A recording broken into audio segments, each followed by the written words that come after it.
Martabakna ke film. Bagus. Bismillahirrahmanirrahim. Assalamualaikum warahmatullahi wabarakatuh. Waalaikumsalam.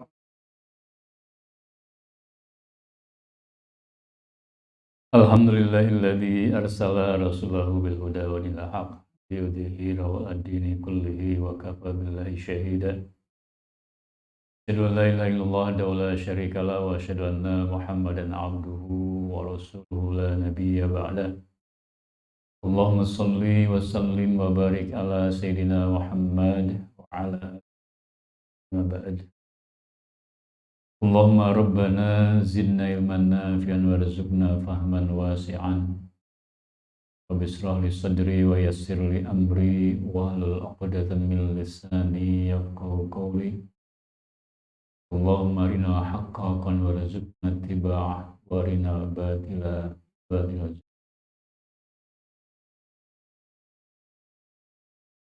Mukarramun wa muhtaramun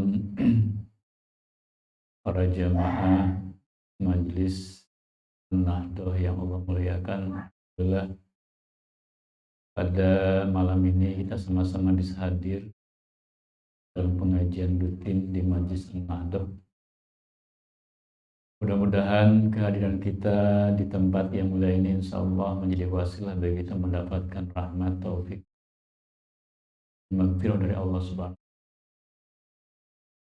Dan salam semoga limpahkan pada baginda Rasulullah SAW, pada keluarganya, karib kerabatnya, para sahabatnya, para tabi'in dan juga pada kita semuanya yang tentu kita berharap mendapatkan syafaat Rasulullah SAW di akhir nanti. Amin ya rabbal alamin.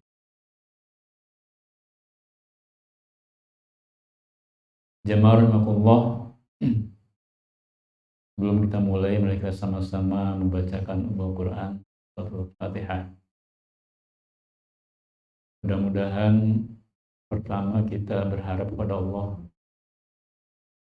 pahalanya disampaikan kepada para orang tua kita yang mungkin sudah meninggalkan kita, saudara kita, apapun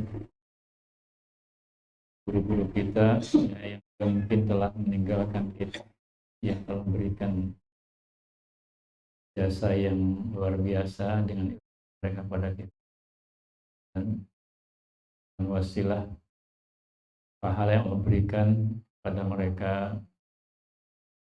mudah-mudahan mereka mendapat ampunan dari Allah Taala atas segala dosanya, terima amal ibadahnya, dijauhkan dari azabnya, dimasukkan dalam surga. Yang kedua, kita berdoa untuk diri kita, keluarga kita, ya, melalui wasilah Salatul Fatihah ini, semoga kita senantiasa diberikan kesehatan lahir dan batin, ya, dan rezeki yang luas, ilmu yang bermanfaat, diberikan kesehatan yang penuh barakah. Semoga kita diberikan segala kemudahan dalam urusan dunia maupun untuk agama. Semoga segala kesulitan yang kita hadapi Allah berikan solusi. Punya utang segera Allah mampukan untuk membayar utang. Berjodoh, semoga Allah dekatkan jodohnya, ya. Yang sudah berjodoh, mudah-mudahan tidak perlu berjodoh lagi sih, maksudnya berikan kelanggengan dalam keadaan sakinah mawaddah warahmah. Kita juga berharap mudah-mudahan putri kita, dengan kita senantiasa dijaga oleh Allah lahir dan batin, terutama mudah-mudahan mereka menjadi keturunan dan soleh. Jangan lupa kita doakan juga para wakil, para muhsinin yang telah memberikan sebagian hartanya yang diwakafkan, diinfakkan untuk baik majlis ini maupun pondok pesantren, ya, putra putri. Semoga segala yang telah mereka titipkan hartanya pada kita menjadi berbuah menjadi pahala jariah bagi mereka ya, yang tidak terputus sampai hari kiamat. Saya doakan juga keluarganya senantiasa diberikan kesehatan, tahan, keistiqomahan pada amin. Yang sakit mungkin segera disembuhkan ya, yang sehat kesehatannya di jalan kesehatan. Jangan lupa doakan juga ya para santriwan santriwati di sini yang sedang menempuh dalam rangka thalabul ilmi, dalam rangka terutama orang-orang yang senantiasa berusaha menjadi penghafal Quran, diberikan oleh Allah ya, dan ilmu bermanfaat, dan Allah mudah menjadi kasih para pejuang Al-Quran. Ala diniyah wala kuliniyatun sholih. Al-Fatihah. A'udzubillahi minasyaitonir rajim. Bismillahirrahmanirrahim. Alhamdulillahirabbil alamin arrahmanir rahim yaumiddin. Iyyaka na'budu wa iyyaka nasta'in. Ihdinas siratal ladzina an'amta 'alaihim ghairil maghdubi 'alaihim waladdallin. Amin. Bismillahirrahmanirrahim. Malam ini insyaallah saya akan menukil satu hadis dalam kitab Nasoih Al-Ibad karya Imam Nawawi Al-Jawi Al-Bantani. Yang ini di bagian pertama mungkin pernah mendengar hadis ini, tapi pada masalah kita ulang, karena inti dari belajar thalabul ilmi adalah mengulang, betul ya. Yakin Bapak-bapak juga tidak lupa, sudah hafal pastinya juga ya. Ya, di sini di dalam hadis ini dikutip hadis dari riwayat Imam Muslim ya. Ya. Jadi fal hadisul awal, hadis yang pertama disebutkan di sini ajazani bihi ya. Ya, sekali lagi ini dari kitab Nasul Ibad ya, mudah-mudahan ya, dari Imam Nawawi Al-Bantani rahimahullah ta'ala, nafa'allahu bihi wa bi ulmihi. Dikutip di sini ajazani, telah mengijazahkan kepadaku, bihi yaitu hadis ini al-alamah Asy-Syaikh Muhammad Al-Khatib Asy-Syami Tsumma Al-Madani Al-Hambali wa huwa Ibnu Utsman bin Abbas bin Utsman, dari namanya adalah Ibnu Utsman bin Abbas bin Utsman, an masayihihi, dari guru-guru beliau ya, muttasilan ila Abi Dzar Al-Ghifari, yang bersambung hadis ini sampai kepada sahabat Abu Dzar Al-Ghifari radhiyallahu anhu ya, an Rasulillah sallallahu alaihi wasallam, dari Rasulullah SAW, bima yarwihi ya, an Rabbi azza wa jalla, dari Tuhannya, dari Allah Subhanahu wa taala azza wa jalla, dari Allah azza wa jalla. Jadi ini hadis qudsi ya. Jadi hadis qudsi, apa bedanya hadis qudsi dengan hadis dengan Al-Qur'an? Kalau Al-Qur'an itu tentu adalah kalamullah, firman Allah yang diturunkan kepada baginda Rasulullah SAW secara mutawatir dan lafdzan wa makna. Jadi minallah, lafaz dan maknanya dari Allah. Nah, kalau hadis ya sama dengan hadis qudsi, itu maknanya dari Allah, redaksinya dari Rasulullah SAW. Ya.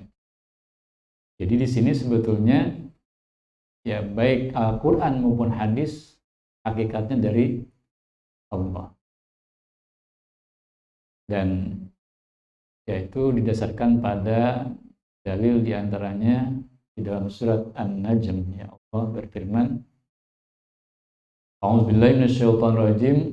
Ya, wa ma yantiqu 'anil hawa in huwa illa wahyu yuha. Dan tidaklah apa yang diucapkan atau yang keluar dari Nabi ya berasal dari hawa nafsu, melainkan dari wahyu. Jadi kita tidak boleh membedakan antara Al-Quran dan As-Sunnah. Soalnya ada orang yang berpaham ingkarus sunnah. Jadi hanya yakin dengan Al-Quran, tidak mempercayai sunnah atau hadis. Tentu adalah kufur ya. Nah, ini hadis kursi, hadis yang kemudian dinisbatkan kepada Allah. Ya, qala ta'ala, Allah berfirman, kata Nabi. Saya bacakan dulu ini ya, nanti kita sampaikan penjelasannya. Ya ibadi, wahai hambaku, ini sesungguhnya aku telah mengharamkan az-zulma, kezaliman, ya, ala nafsi terhadap diriku. Artinya apa? Allah tidak mungkin berbuat zalim. Wa ja'altuhu, dan aku telah menjadikan kezaliman tadi bainakum, diantara kalian, muharraman, itu diharamkan. Fala tazalamu, maka janganlah kalian saling menzolimi. Saya terjemahkan dulu ya, saya bacakan dulu ini. Ya ibadi, wahai hambaku, kullukum, seluruh atau setiap diri kalian, dhalun, itu tersesat, illa, kecuali, man, siapa saja, hadaituhu, yang aku beri hidayah. Fastahduni, maka mintalah hidayah atau petunjuk kepadaku, kalian itu ya, ahdikum, pasti aku akan berikan hidayah. Ya ibadi, wahai hambaku, kullukum, setiap diri kalian, jai'un, itu dalam keadaan lapar. Ya. Illa, kecuali, man at'amtuhu, orang yang aku beri makan. Fastat imuni, maka minta makanlah kalian kepadaku. Ut'imkum, maka aku akan memberi kalian makan.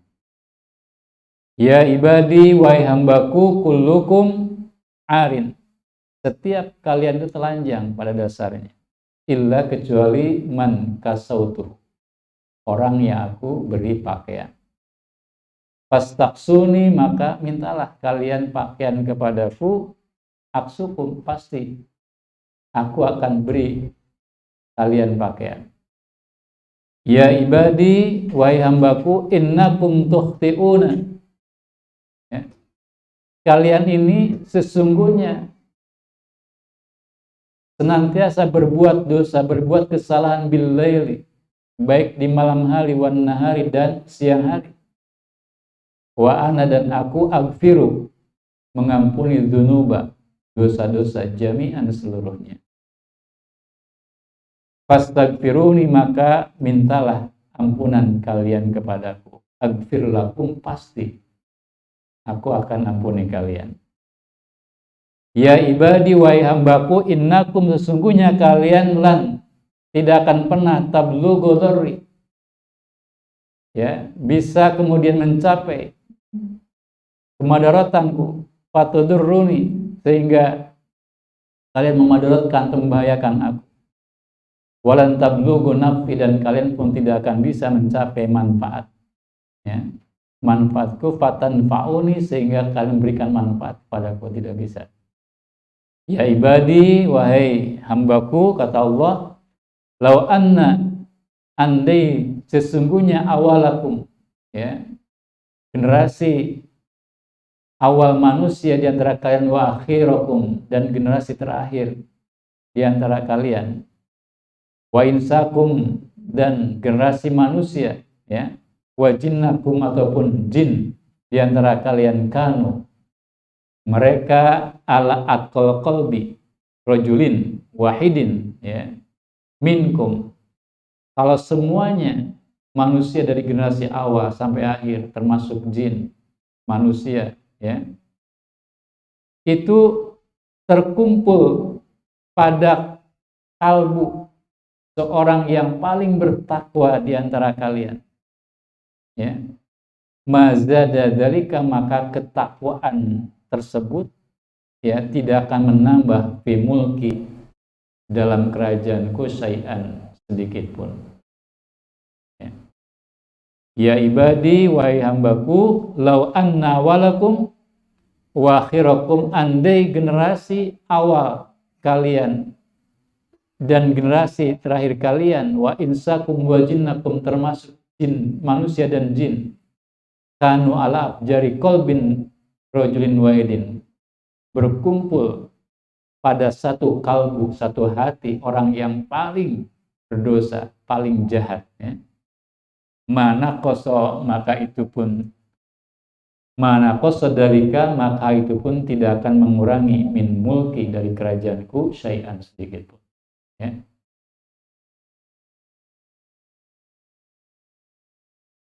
Ya ibadi, wahai hambaku, lau anna, andai sesungguhnya awalakum wa akhirakum, generasi awal dan akhir kalian, wa insakum wa jinnakum, baik manusia maupun jin di antara kalian, qaum, mereka berdiri fi sa'idin wahidin, di satu tempat, ya, fasa'aluni, kemudian semuanya dari mulai Nabi Adam sampai nanti akhir hari kiamat manusia, ya, mereka semua meminta kepadaku, kata Allah, fa'ataitu, maka lalu aku beri kulla insanin, setiap manusia, masalah tahu permintaannya, ya, mana koso, maka tidaklah akan mengurangi zalika, hal itu, mimma indi, dari apapun yang ada di sisiku, ya. Jadi saking maha kayanya Allah, tidak akan, walaupun diminta oleh seluruh manusia, seluruh makhluk, tidak akan berkurang, ya, kekayaannya. Illa, kecuali kata Allah, kalaupun kekayaan Allah berkurang, ketika kemudian diminta oleh seluruh makhluk dan Allah berikan semuanya, dikabulkan semua permintaannya, maka kalaupun berkurang, kama yanqusu, sebagaimana, ya, al-mihyatu idza udkhilal bahra, jadi sebesar jarum ketika jarum tadi dimasukkan ke dalam lautan. Nah, yang menempel di jarum itulah, ya, yang berkurang dari kekayaan Allah ketika diberikan kepada seluruh makhluk dari mulai zaman Nabi Adam sampai hari kiamat.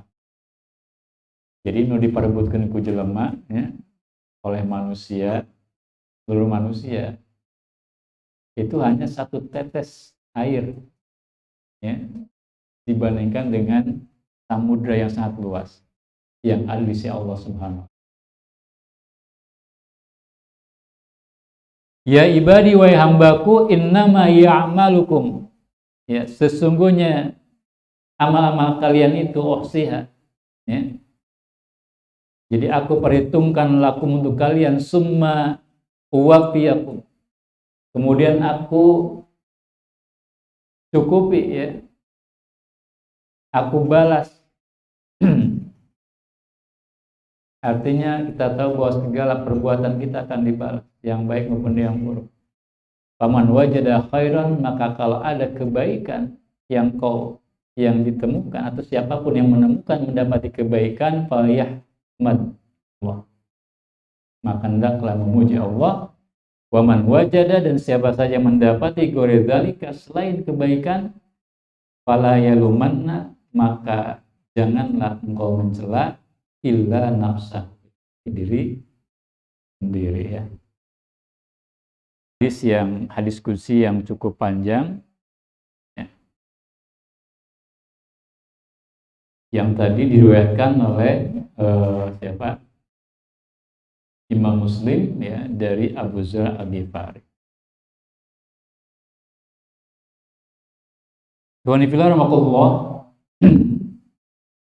Mari kita coba jelaskan ya satu persatu terkait dengan apa istilahnya kandungan dari hadis ini ya.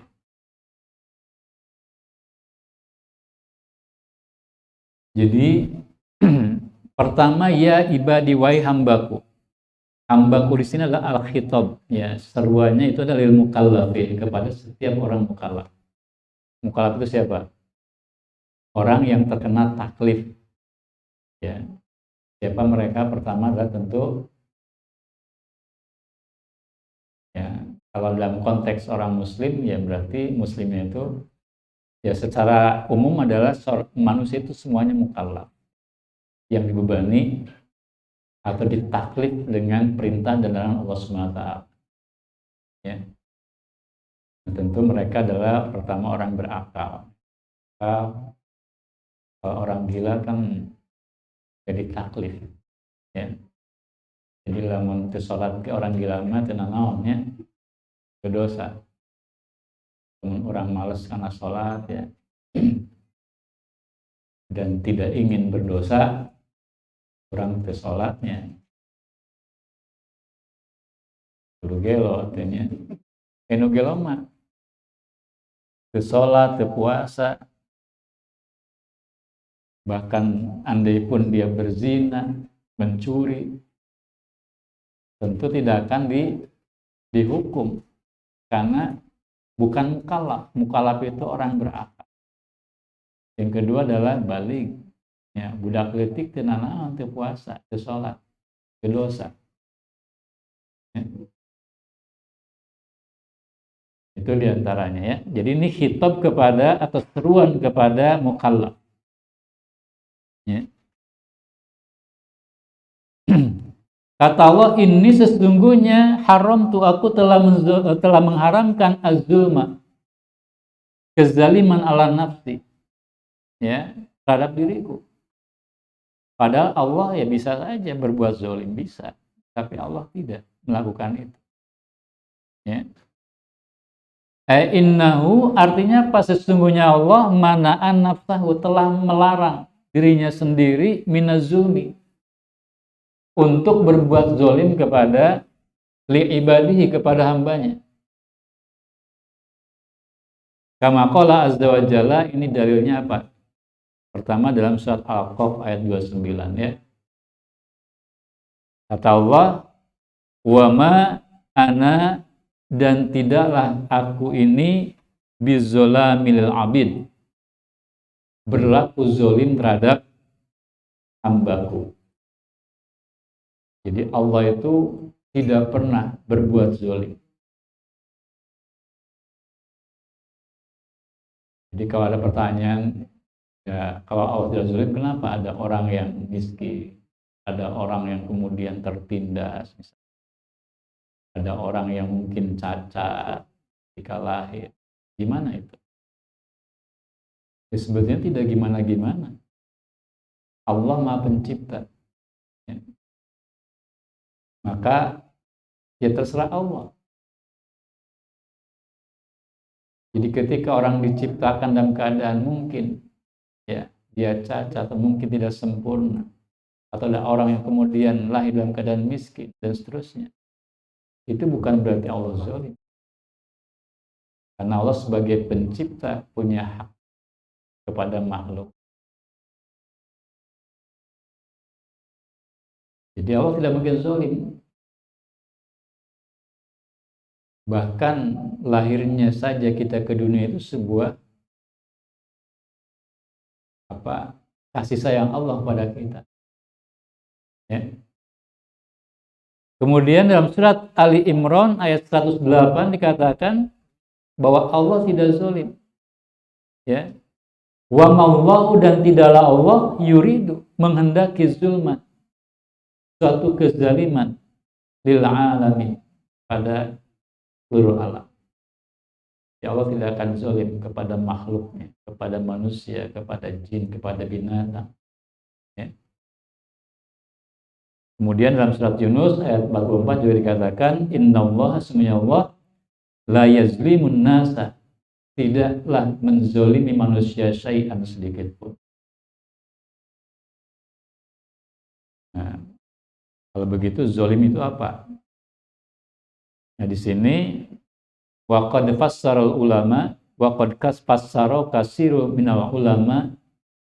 Jadi kebanyakan ulama itu menafsirkan az-zulmu itu adalah bianahu wad'u al-asya fi ghairi mawdi'iha.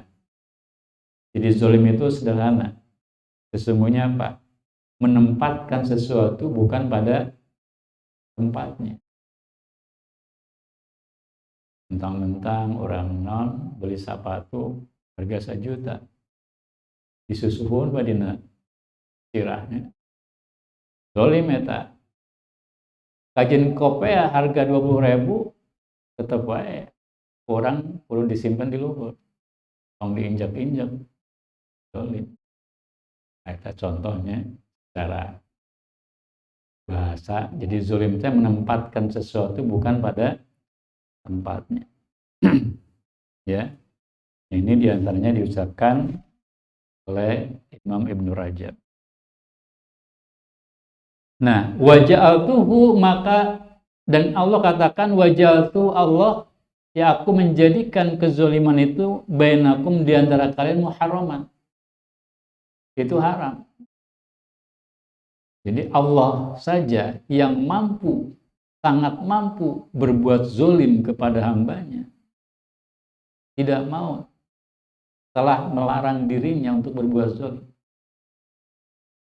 Maka Allah pun menjadikan zolim tadi, ya, diharamkan di antara kalian, fala tazolam, maka jangan kalian saling menzolimi. Ya, ai innau haramazu ma'ala ibadihi, yakni Allah itu telah mengharamkan zolim kepada hambanya. Kalau kita berbuat zolim, ya tentu ini dosa besar. Ya. Wa nahahum ayyatazolamu fima bainahum. Jadi Allah telah melarang mereka, manusia, dari saling menzolimi di antara mereka. Faharamun ala kulli abdin ayyazlima ghairahu. Jadi karena itu haram seorang individu, seorang hamba menzolimi pihak lain. Nah, di sini jelaskan dalam syarah hadis, ya, yang saya baca di sini. Jadi wazulmu, kezoliman itu nau'an, ada dua. Ada dua jenis, dua macam, ya.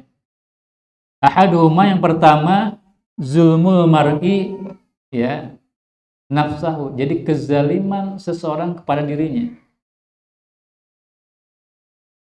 Nah, bisanya, apakah bisa orang zolim pada diri sendiri? Ya, jelas bisa. Ya. Maksudnya apa? Zolim pada diri sendiri. Nah, di sini sebutkan wa'azomuhu, yang paling besar adalah asyirku, syirik. Jadi kalau seorang muslim berlaku syirik, yaitu zolim kepada dirinya sendiri. Ya. Di dalam Al-Quran Allah mengatakan, ya, ini nasihat Luqman kepada putranya. Ya bunayya la tusyrik billah. Jangan engkau syirik kepada Allah. Ya. Inna syirka la zulmun azim. Jadi kesyirikan itu adalah kezaliman yang sangat besar. Syirik itu zolim. Kalau kita, kenapa? Ya karena tadi tidak menempatkan sesuatu pada tempatnya. Sudah jelas Allah itu adalah Tuhan yang esa. Sementara ada orang menyekutukan Allah. mempertuhankan sesuatu selain Allah. Itu syirik. Dan dikatakan tadi kezaliman yang besar. Ya. Kemudian yang kedua wal kufru, ya, ala ihtilafi anwa'i hima. Jadi kufur dengan berbagai jenisnya. Ya. Summa taliha al-ma'asi ala ihtilafi ajnasya. Kemudian berikutnya adalah berbagai kemaksiatan dengan beragam jenisnya. Ini juga adalah kezaliman. Jadi kalau orang berbuat dosa, orang mabuk, orang korupsi, orang zina, orang menipu, apalagi menipu itu terhadap pihak lain, ya, itu zalim. Masuk kalau kita lihat di dalam Al-Quran itu, ya, hanya ada ayat dalam surat Al-Maidah, wa man lam yahkum bima anzalallah faulaika humuz zalimun. Jadi siapa saja yang tidak berhukum kepada hukum Allah, maka zalim. Sekarang kita walaupun pemilu masih jauh kan, udah banyak beberapa tokoh yang digadang-gadang menjadi calon presiden, calon wakil presiden. Nah, kita umat Islam itu jangan kan dilarang kita itu terjerumus, ya, 2 kali, ya, pada lubang yang sama. Nah, ini umat ini tidak pernah belajar. Selalu kemudian fokus pada ketokohan, sosok. Tidak kemudian beranjak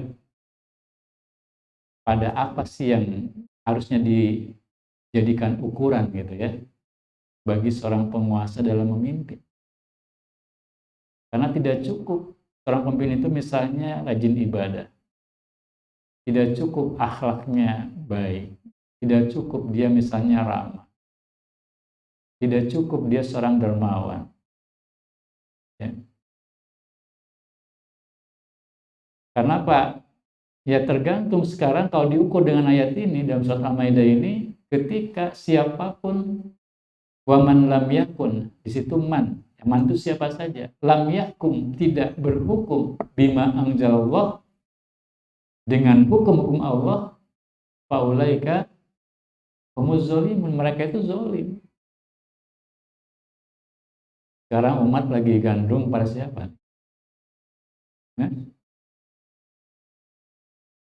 ya siapapun yang dia gandrungi, kalau dia tidak memimpin negeri ini dengan hukum Allah, tidak berhukum pada hukum Allah, sebetulnya tetap zalim. Ya. Makanya keadilan itu hanya mungkin ada ketika orang itu berhukum pada hukum Allah. Negeri ini akan adil kalau diatur oleh hukum Allah. Selama tidak diatur oleh hukum Allah, siapapun pemimpinnya itu zalim. Siapa yang ngomong? Allah sendiri. Ya, siapa saya tidak berhukum dengan Allah, zalim. Jadi makanya aneh kalau ada ngaku muslim tapi anti syariat Islam. Ngaku muslim tapi tidak ingin negaranya diatur oleh aturan Allah. Berarti tidak langsung sebetulnya dia setuju dengan kezaliman. Betul tidak? Kalau orang anti syariat tidak setuju syariat Islam atau hukum Allah terapkan, berarti setuju terhadap kezaliman. Karena jelas ini yang disebut tadi, menempatkan sesuatu tidak pada tempatnya. Jelas hukum Allah itu harus ditempatkan sebagai apa? Pengatur kehidupan manusia, ya kan? Allah menurunkan Al-Quran, syariatnya untuk mengatur kehidupan manusia. tapi kemudian ditempatkan tidak pada tempatnya. Gimana? Disingkirkan, diganti oleh hukum buatan manusia. Itu sebuah kezaliman. Jangan dianggap tidak zalim. Nah ini masalahnya, banyak dari kita menganggap itu bukan sebuah kezaliman. Yang penting tadi istilah pemimpinnya tidak korupsi, jujur, akhlakul karimah, rajin ibadah, religius. Tidak melihat bagaimana dia memimpin. Ya. Jadi sekali lagi ini yang harus kita pahamkan, kita pahamkan kepada umat bahwa ketika siapapun memimpin dan tidak berhukum pada hukum Allah, sebetulnya adalah zalim. Maka jangan sampai kita ini terjebak pada istilahnya ketokohan seseorang. Ya kita lihat rekam jejak. Apakah kemudian pernah bicara syariatnya, paling tidak bicara syariat atau memperjuangkan. Nah itu jadi zolim kepada diri sendiri ya. Jadi kalau ya banyak ya orang tidak sholat, tidak kemudian belajar thalabul ilmi misalnya, itu zolim kepada dirinya sendiri. Ibu-ibu perempuan tidak pakai jilbab, orang itu zolim pada dirinya sendiri. Kenapa? Karena dengan dia bermaksiat pasti akan mendapatkan azab gitu ya. Berarti kan zolim pada dirinya sendiri. Mar'i ghairuhu, kezaliman seseorang kepada orang lain. Ya. Wa huwa al-manhi anhu hauna. Inilah yang kemudian dilarang dalam hadis ini. Yaitu fala tazolamu. Ai la yazlimu ba'dukum ba'du. Jangan sampai satu sama lain saling menzalimi.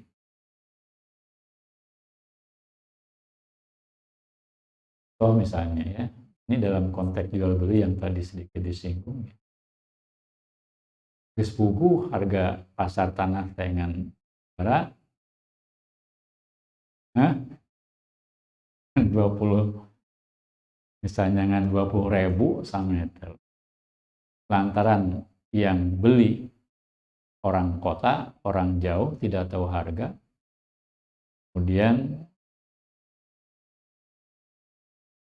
dihargakan oleh seberapa sampai mungkin berapa puluh kali lipat gitu. Itu sebuah kezaliman. Sama misalnya ada orang katakanlah ya menjual sesuatu atau katakanlah menjual sesuatu ya, kemudian orang ini mungkin orang baru gitu ya, tidak tahu harga, digetok gitu. Atau bahkan sampai kalau sampai bersumpah ya, padahal jelas-jelas itu harganya berlipat-lipat di luar harga pasar. Nah itu bisa termasuk zalim juga. Apalagi kalau kemudian sampai menipu orang lain. Sekarang kan banyak ya menipu. Sekarang tuh hati-hati loh, banyak investasi bodong ya. Dan itu udah triliunan ya. Terakhir ada namanya koperasi apa itu, korbannya itu yang terbanyak dan terbesar sampai 100-an triliun. Koperasi apa ya, saya lupa lagi, ini baru-baru ini. Bayangkan, itu jelas sebuah kezoliman luar biasa. Padahal yang nyetor uang tadi mungkin mereka menyisihkan ya dari hasil keringat, dari gaji atau penghasilan tidak seberapa. Ini yang paling besar nih, investasi penipuan yang paling. Coba dilihat di Google, operasi apa.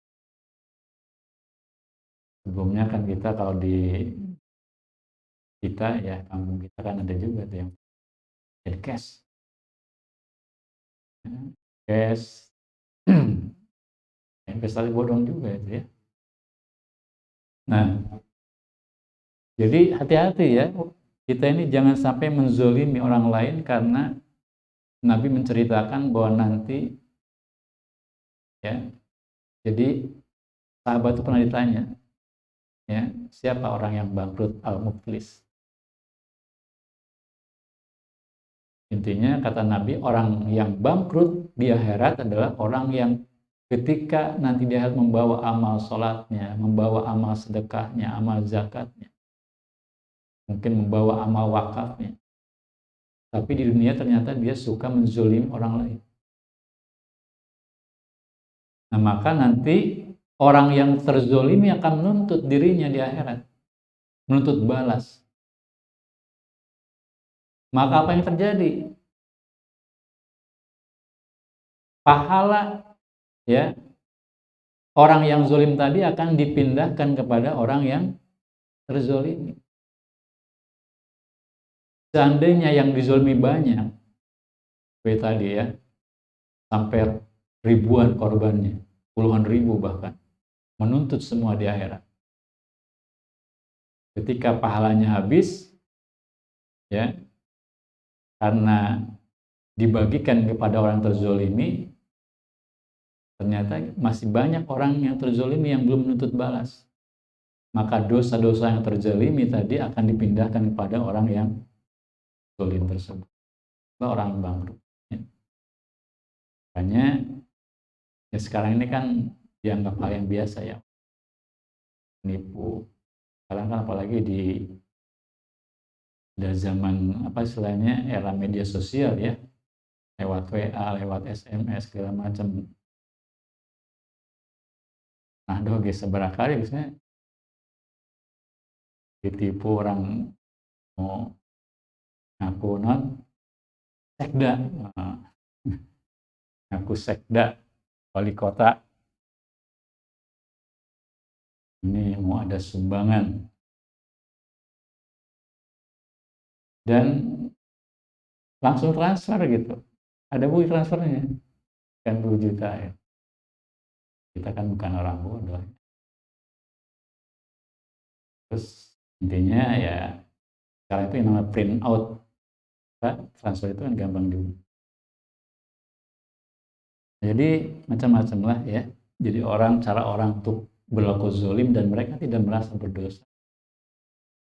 Mereka mungkin menganggap tadi ya, walaupun ingat tahu ada azab akhirat ya, tapi tidak pernah pengaruh buat mereka ya. Nah itu ya, jadi la yazlimu ba'dukum ba'du, jangan sampai kita saling menzalimi, merampas hak orang lain, membuli orang lain, termasuk membicarakan kejelekan orang lain, itu sebagai bentuk kezaliman.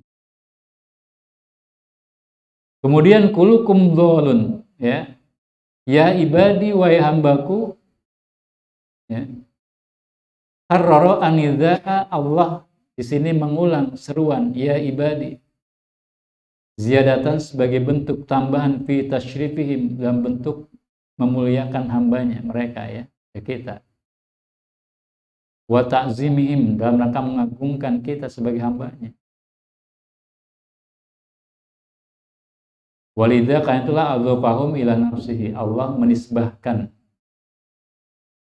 ya hamba tadi kepada dirinya, itu ya ibadi, menunjukkan bahwa itu bentuk Allah memuliakan kita ya. Kulukum, setiap diri kalian dolun, tersesat. Hai, di sini sebutkan gofilun anis syara'i, lalai dari syariat, tersesat ya. Atau bahkan tidak tahu syariat, karena naon? Kenapa? Karena ya jarang hadir majelis ilmu. Kalau orang tidak tahu syariat, otomatis berpotensi melanggar syariat. Betapa banyak orang terjerumus dalam dosa karena ketidaktahuan. Kenapa tidak tahu? Ya, jarang ngaji. Ya.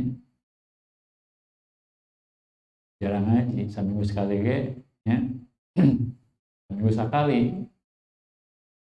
Tapi loba ausena itu ya. Hadir seminggu sekali ya, 3 kali teh hadir.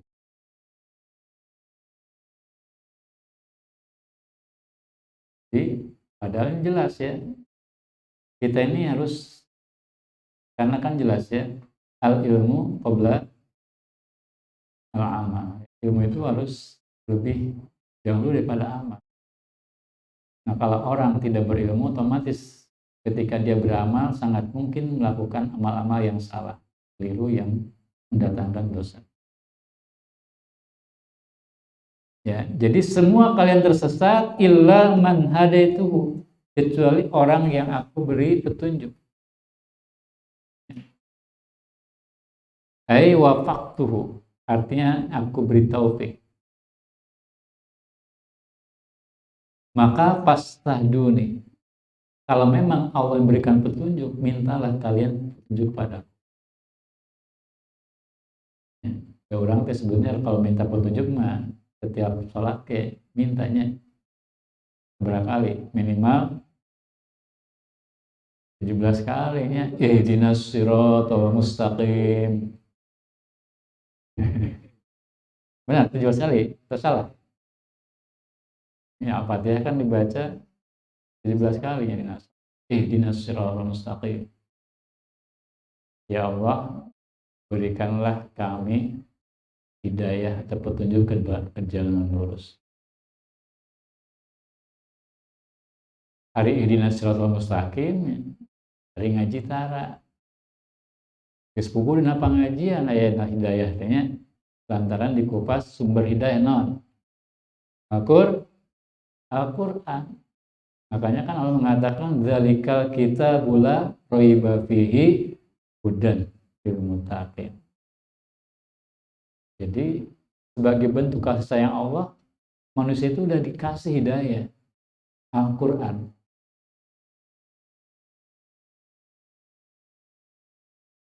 Tapi manusia itu sadar, ongko minta hidayah dari Al-Qur'an, tomboro dikaji, dibaca getara. Padahal teteh sumber hidayah. Ya. Nah, kalau memang tidak bisa mengkaji langsung Al-Quran, ya hadir di majelis ilmu. Ya. Jadi sigano sederhananya orang teh ihdinas siratal mustaqim. Di sini juga kata Allah fastahduni, mintalah kalian hidayah petunjuk padaku. Sigano gampang, tapi ternyata dalam pelaksanaannya kita mengingkari apa yang kita mohonkan kepada Allah. Maka ihdinas siratal mustaqim. Katanya ingin atau meminta petunjuk hidayah kepada Allah. Padahal hidayah itu harus gimana? Ya dijemput ya, didatangi di majelis ilmu, majelis taklim. Itu hidayah. Nah kita misalnya nggak paham Al-Quran, ya kita mengaji kepada orang yang paham. Di mana? Di majelis ilmu. Nah, fastaduni, maka mintalah kalian hidayah atau petunjuk kepadaku. Ai utlubu minni al hidayata. Artinya cari hidayah dariku. Ahdikum, pasti aku akan berikan kalian hidayah. Ai adullukum ala turukin najah fid dunya wal akhirah. Pasti aku akan memberikan kalian petunjuk jalan-jalan kesuksesan di dunia dan akhirat. Maka tadi orang baca Al-Fatihah saya perlu diartikannya, perlu difahami. Ihdinas siratal mustaqim.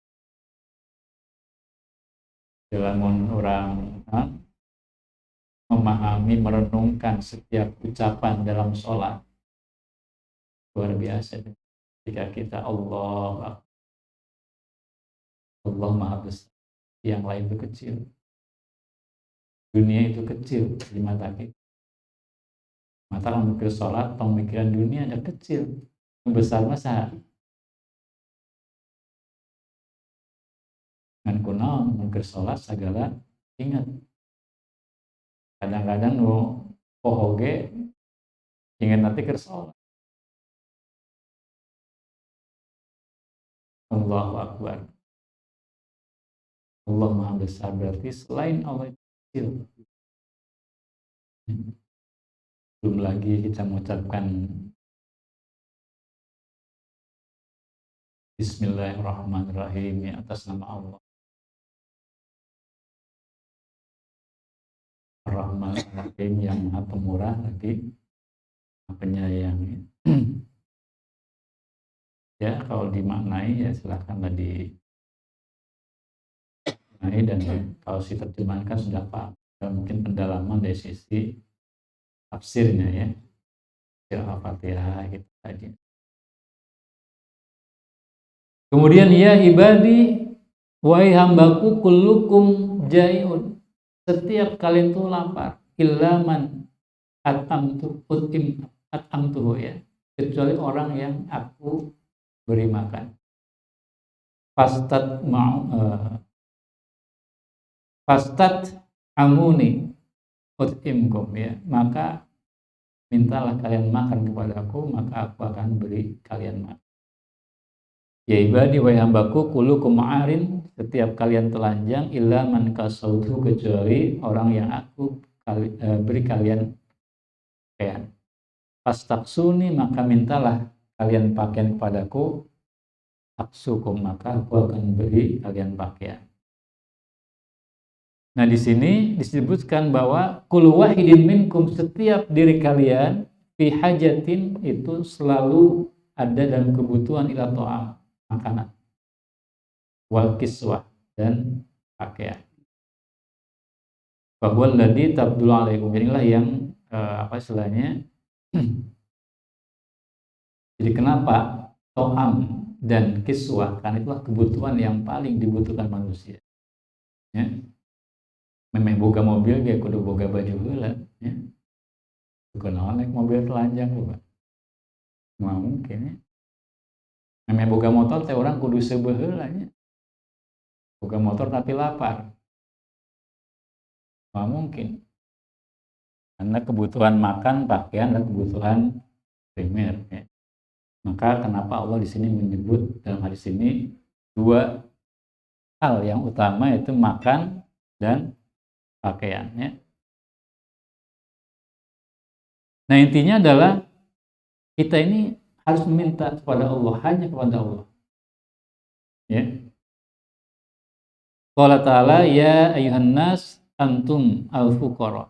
Wahai manusia, kalian itu orang fakir. Kalian itu adalah fakir. Illallah, butuh kepada Allah. Wallahu, dan Allah wa al-ghaniyul hamid, adalah maha kaya dan maha puji. Jadi sebetulnya kita ini harus selalu sadar ya. Walaupun sering kita tidak sadar. Minta ke jelema mahnya kadang dibere, kadang-kadang ya. Kadang-kadang awalnya dibere, mun sering kita minta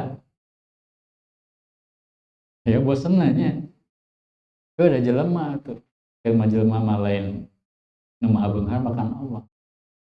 Atau kunaon orang teu minta langsung ke Allah. Ya. Allah maha kaya yang tadi. Walaupun seluruh manusia meminta kepada Allah dari generasi Nabi Adam sampai hari kiamat, dan Allah berikan semua permintaannya, tetap tidak akan mengurangi ya kekayaan Allah Subhanahu wa taala. Orang nak ukurnya misalnya minta supaya rezeki lahan dibebaskan misalnya dengan 10.000 meter mah titiknya. Kurang mohon pada Allahnya, Allah maha kaya. Paribasan ayeuna dalam keadaan ekonomi sulit. Saya yakin, walaupun tentu harus ada upaya ikhtiar. Jangan sampai seperti orang Jabariyah Soalnya ada viral ya media sosial kemarin ketika BBM naik, ada yang bertanya pada Ustaz, gimana nih BBM naik? Kita ini manusia bertauhid, tidak perlu takut dengan rezeki Allah. Allah yang maha memberikan rezeki kepada kita. Betul. Ya memang betul, itu ranah keyakinan. Ya kan? Ranah keyakinan. Kita harus yakin Allah menjamin rezeki setiap makhluk. Wa ma min dabatin fil ardi illa 'alallahi rizquh. Tidak satupun makhluk melata di bumi kecuali Allah jamin rezekinya. Tapi kan ada ranah ikhtiar. Tetap kita harus ada upaya menentang sebuah kezaliman. Karena hakikatnya, bagi dalam pandangan Islam kan yang namanya BBM, energi, atau sumber daya milik umum, sumber daya menguasai hidup orang banyak itu milik rakyat. Banyak dalilnya ya, diantaranya kan Nabi dalam riwayat Muslim ya al-muslimuna, atau dalam riwayat lain dikatakan an-nasu syurakaun bisalasin filma wal kala wan nar. Kaum muslim atau manusia bahkan bersekutu memiliki hak yang sama terhadap air, api, padang gembalaan yang sifatnya itu adalah menguasai hajat hidup orang banyak. Jadi ada ilatnya di situ kenapa dilarang, karena menguasai hajat hidup orang banyak. Artinya apa? Bukan hanya air, bukan hanya api, padang gembalaan, tapi seluruh sumber daya alam seperti BBM, energi, sebetulnya milik rakyat. Itu dalam pandangan Islam. Enak pantas deh, milik rakyat dijual ke rakyat, beri harga mahal. Wajar nggak? Inilah disebut kezoliman, menempatkan sesuatu tidak pada tempat. BBM itu bukan milik pemerintah, bukan milik negara, milik rakyat. Kalaupun dijual kepada rakyat, ya harga cuma ongkos ganti biaya operasional ya. Itu. Jadi sebetulnya zolim ya. Nah, apa kezoliman kita biarkan? Tidak, kita tentang. Itulah bagian ikhtiar. Gua rezeki dijamin Allah ya jelas, itu ranah keyakinan. Terus yang kayaknya kunaon mah teh gawe itu usaha, dari segi masih jamin Allah. Gawe molor di iman. Benar tuh ya? Nya salah. Salahnya dari sisi mencampur adukan ranah keyakinan dengan ranah ikhtiar. Kita yakin rezeki dijamin Allah, tapi kan Allah menuntut kita usaha.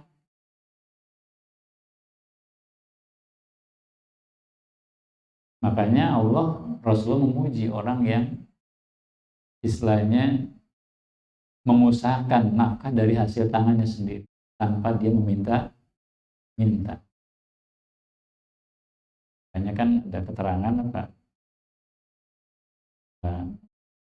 Al-yadu iya ya, khairu min yadis sufla ya. Jadi yang namanya tangan di atas lebih baik daripada tangan di bawah.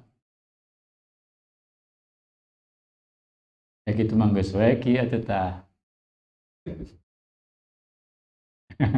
Ulah kieu. Maksudnya merek, ya, menta.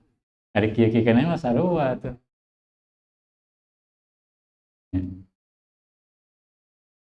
Jadi ini penting ya. Jadi kalau tadi menyikapi apa tadi kezaliman, kita diam saja dengan alasan rezeki udah dijamin Allah, itu tadi zalim.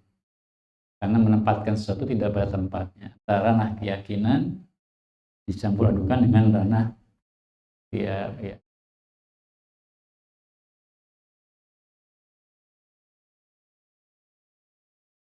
Jadi kalau sikap kita seperti itu bisa ya berbahaya.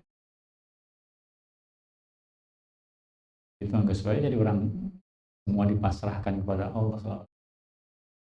Padahal ada ikhtiar yang dalam ranah ikhtiar kita, banyak hal yang bisa kita lakukan ya.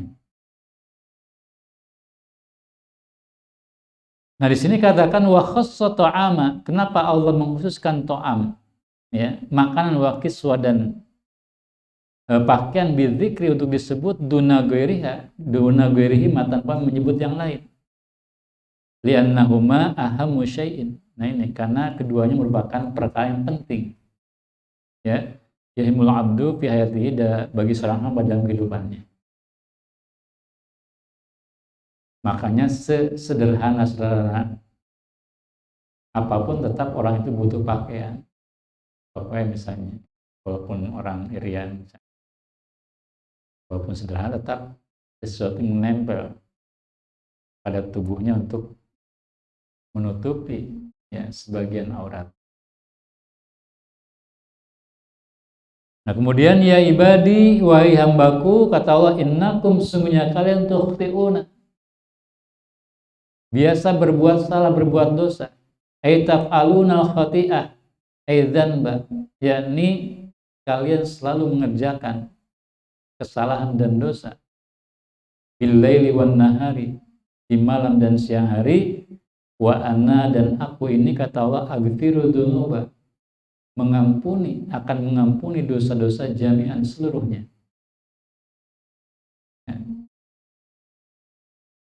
Dalam Al-Quran, di antara Allah dalam surat Az-Zumar ayat 53 mengatakan, innallaha yaghfiru dzunuba jami'an. Semuanya Allah mengampuni dosa-dosa seluruhnya. Jadi kita jangan putus asa. Orang merasa terngora dengan ubah dosa, ubah maksiat, saatnya kita bertobat. Insya Allah Allah Maha Mengampun, penerima tobat. Ya, cuma dosa ini kan dosa besar, dosa kecil, ya. Beda cara tobatnya. Kalau dosa kecil mungkin cukup dengan kita beristighfar, bersedekah mungkin ya. Tapi kalau dosa besar, apalagi yang ada hukumannya di dunia, ya tentu tobatnya harus ada kesiapan kita menjalani hukuman dari mencuri ya, dalam batas nisab tertentu. Mencuri ya wayah aku udah siap potong tangan misalnya. Zina berarti ya siap kemudian ditangguh.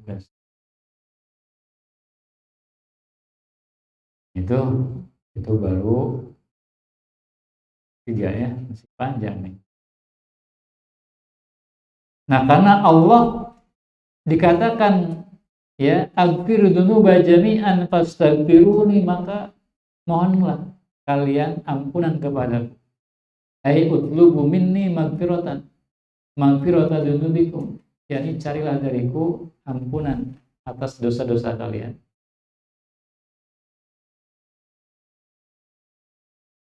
Maka aghfir lakum, pasti aku akan ampuni kalian.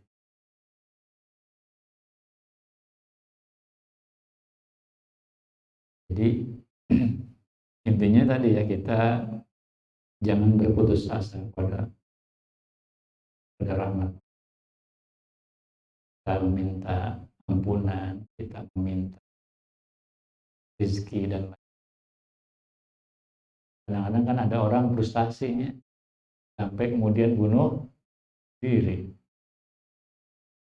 Terakhir tuh ada info bagaimana seorang ibu-ibu meracuni 2 anaknya karena kesulitan ekonomi ya.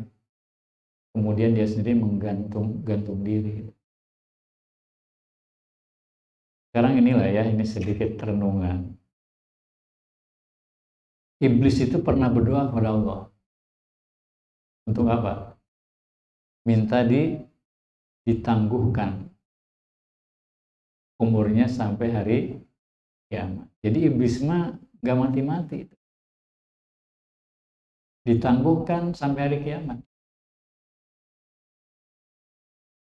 Dikabul ke Allah. dikabul.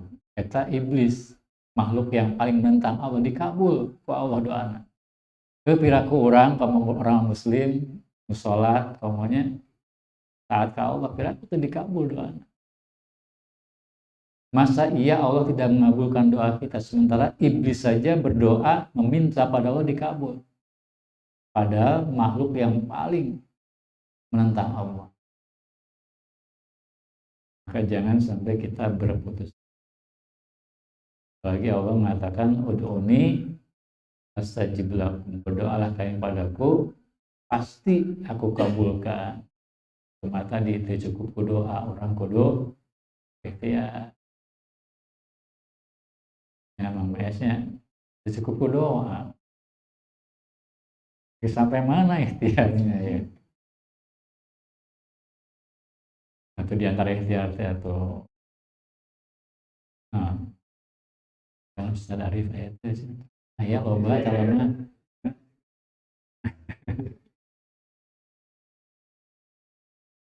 Kan kemarin kita dibahasnya yakunu fuqara yughnihumullahu min fadli. Temen orang fakir nikah mah insya Allah bakal diberikan kecukupan.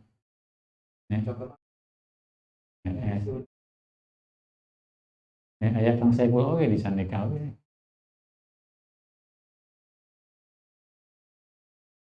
Baik, mungkin itu yang bisa saya sampaikan ya.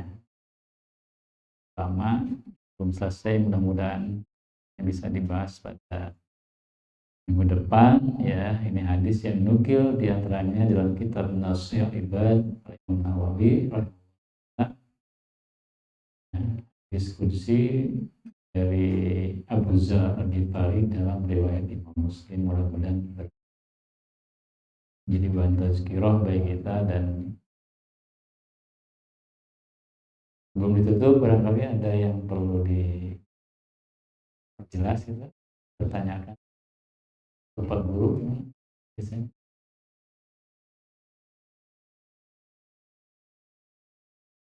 Ya.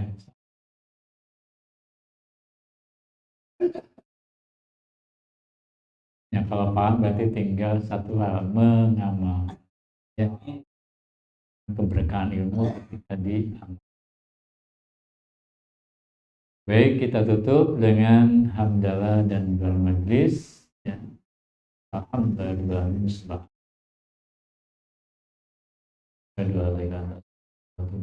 Assalamualaikum warahmatullahi wabarakatuh.